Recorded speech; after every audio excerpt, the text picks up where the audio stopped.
La enfermedad de Alzheimer es un ejemplo paradigmático para definir el miedo de la gente a la genética. Porque es algo que preguntan muchísimo sobre, tuve una abuela con Alzheimer y quisiera saber si a mí también me va a pasar.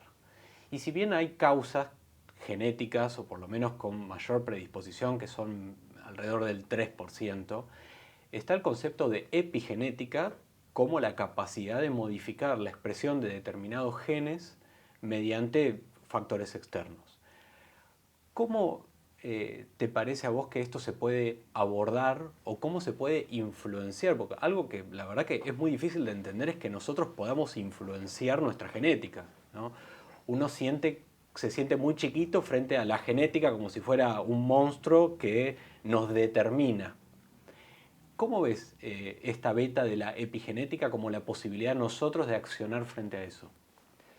Hay que entender dos cosas centrales con respecto a la epigenética y con respecto a la genética y todas las patologías que son hereditarias que nos dan miedo. La primera tiene que ver con que nosotros podemos hacer testeos genéticos y evaluar dónde estamos parados, cuál es nuestra tendencia, de dónde vienen nuestros ancestros, pero no solamente eso, sino cuál es el riesgo que tenemos de ciertas enfermedades. Pero lo que hay que entender con respecto a esos riesgos tiene que ver con que realmente los pasos a seguir no se modifican. Si yo descubro que tengo más riesgo de Alzheimer que otra persona por una causa realmente genética, la pregunta es, ¿qué hago al respecto? ¿Qué es lo que tengo que hacer una vez que yo descubrí que tengo más chance genética de tener una patología? Salvo que yo tenga recursos específicos para esa situación, tener el testeo genético que me habla de mis riesgos no me termina generando nada, me está haciendo un posible diagnóstico temprano de algo que me va a generar altísimos niveles de estrés y de preocupación por ese riesgo que tengo aumentado de una enfermedad, no importa si es Alzheimer, cáncer de mama, la que fuere, y realmente lo que tenemos que entender es que nuestros recursos deberían ser puestos en este cuidado de la epigenética, en este cuidado de decir, bueno, nosotros tenemos unas ciertas herramientas que tienen que ver con el control de nuestra expresión genética. Ese proceso pasa a través de la epigenética, pasa a través de lo que está por encima de la genética e influye en esa expresión, en ¿se va a expresar este gen que me está generando enfermedad o que me podría generar enfermedad o no se va a expresar?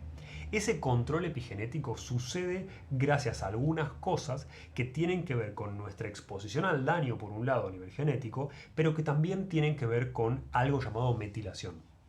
El tren de la metilación, básicamente, es el concepto que nos permite a nivel bioquímico entender que nosotros tenemos un ADN.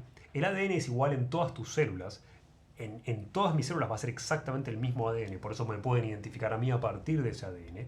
Pero eso no significa que ese 100% del ADN se va a expresar en todas las células. Porque una neurona es muy diferente a una célula muscular. Eso significa básicamente que yo construí estas dos células a partir de información genética diferente. Con lo cual quiere decir que no todas mis células expresan el 100% de esa información. Por ende, yo puedo regular qué expreso en cada célula y esto sucede a través de la metilación, que requiere que yo tenga cosas que funcionen correctamente para que esa metilación suceda. Por un lado, necesita a nivel de nutrientes la presencia de vitamina B6, vitamina B9 y vitamina B12, que son las que de alguna manera facilitan esta estabilización del ADN. Eso es lo primero que nosotros tenemos que entender. Y lo segundo que tenemos que entender dentro de la expresión es que hay muchos factores que nosotros podemos tener en nuestro cuerpo o podemos estar inmersos en el hábitat que tenemos que pueden afectar negativamente nuestra epigenética. Nuestros niveles de estrés, nuestros niveles de oxigenación, cómo funciona el equilibrio entre simpático y parasimpático, todas cosas que a nivel epigenético pueden afectar a nuestra expresión genética. Pero todas esas cosas generales, en realidad las tenemos que hacer bien todos.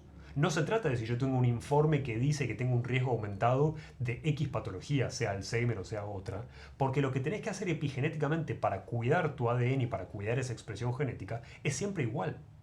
Es tener los buenos hábitos que van a cuidar el funcionamiento celular y que van a optimizar el funcionamiento no solamente de tu ADN, sino de todo tu cuerpo, como para que vos estés lo más óptimo y tengas menos riesgo de que esa expresión genética alterada suceda.